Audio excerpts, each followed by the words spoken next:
কালোমুখ হনুমান, ভুবনচিল, কালেম পাখিসহ ৩৮টি দেশি বিপন্ন প্রাণী প্রকৃতিতে খুঁজে পেল নিজের ঠিকানা। তাদেরকে উদ্ধার করা হয় বগুড়া কাহালুর রাবেয়া পার্কের মিনি চিড়িয়াখানা থেকে।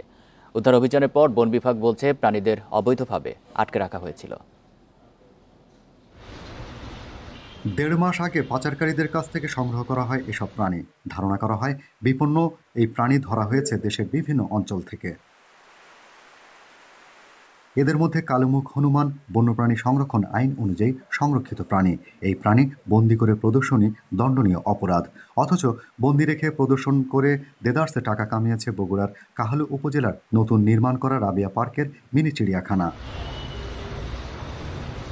শুধু কালোমুখ হনুমান নয়, সংরক্ষিত কালেম পাখি, কালোডানা ভুবনচিল বাচ্চাসহ ধরে এনে আটকে রাখা হয়েছিল এই চিড়িয়াখানাতে। এই প্রাণীগুলো আমরা এভাবে জানি না যে এগুলোরও কাগজ করতে হবে। আমরা জানি শুধুমাত্র হরিণের কাগজ করতে হবে, আমরা হরিণের কাগজ জমা দিছি। বন্যপ্রাণী অপরাধ দমন ইউনিট বুধবার বিকেলে অভিযান চালায় এই মিনি চিড়িয়াখানায়।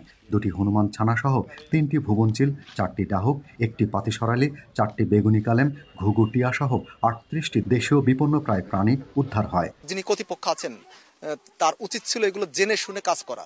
যেহেতু সে জানেন না, এই অজুহাত যদি দিয়ে থাকেন তাহলে আমি মনে করবো যে তিনি এত বড় একটা পার্ক তৈরি করে বিনোদন দেওয়ার মতো যোগ্যতা রাখেন কিনা সন্দেহ আছেন।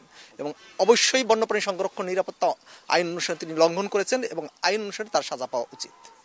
পার্কের মালিক আনিসুর রহমানের বিরুদ্ধে বন্যপ্রাণী অপরাধ আইনে মামলা হয়েছে।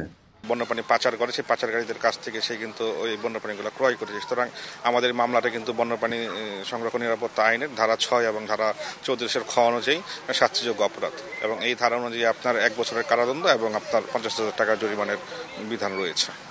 মিনি চিড়িয়াখানা থেকে উদ্ধার করা প্রাণীদের প্রকৃতিতে মুক্ত করে দেয়া হয়। Shahriar Anirban, independent news, Bogura.